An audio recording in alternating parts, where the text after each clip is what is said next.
আমার একটা ইচ্ছা আছে পঞ্চগড় জেলার অন্তত 1000 খান মাঠের জন্য এই জিনিসপত্র আনা যুব মন্ত্রণালয় থেকে আর কি আগামীতে। কি অবস্থা? কি তোমরা কি ওটা ইয়া করছিলেন না, পিচ বানাচ্ছিলেন মনে হয়? কি ক্রিকেট খেলবেন নাকি? হ্যাঁ আজকে শুরু করবো আর কি। এখনো ফুটবল খেলতেছি এতদিন থেকে, এখন ফুটবল খেলতে এখন চিন্তা হচ্ছে যে শীতের দিন ফুটবল খেললে একটু সমস্যা লাগলে ব্যথা লাগলে তো বুঝতে পারছো, আমি এই জন্য বলছি যে ক্রিকেট খেলি। হ্যাঁ ক্রিকেটও যা যাবো। এখন আপনি এখানে ডাকলেন, এই জন্য আসলাম। আমি তো মনে করছি ওটা ব্যাট বল আছে, একটু খেলবো যায় না। ব্যাটটা আমাদের সাথে আছে, এখন বল নেই, আমরা উদ্বোধন করি না, শুধু পিচটা এখন তৈরি করতেছি। তাহলে বল কি আমার পক্ষ থেকে দিবা লাগবে এরকম? আপনি যদি দেন তাহলে আলহামদুলিল্লাহ, আপনি সবকিছু দিলে আরো বেশি আলহামদুলিল্লাহ, আমরা খুশি হবো। ভোট উঠুক আর না উঠুক এগুলো সমস্যা নেই, আমরা ভাই ব্রাদার খেলাধুলার পক্ষে আছি সোজা বাংলা।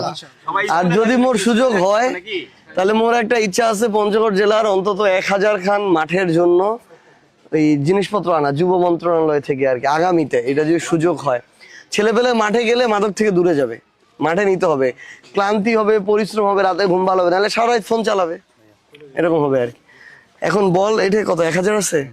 আচ্ছা বল কিনবেন নাকি করবেন? কাক দিমো? ঠিক আছে নেন। জি ঠিক আছে, আসসালামু আলাইকুম। ব্যাট কিনলে কিছু জোড়া দিয়ে দিবেন ইনশাআল্লাহ। ঠিক আছে, ওকে, ঠিক আছে, শুভকামনা। খেলাধুলার সাথে আমরা আছি অলওয়েজ।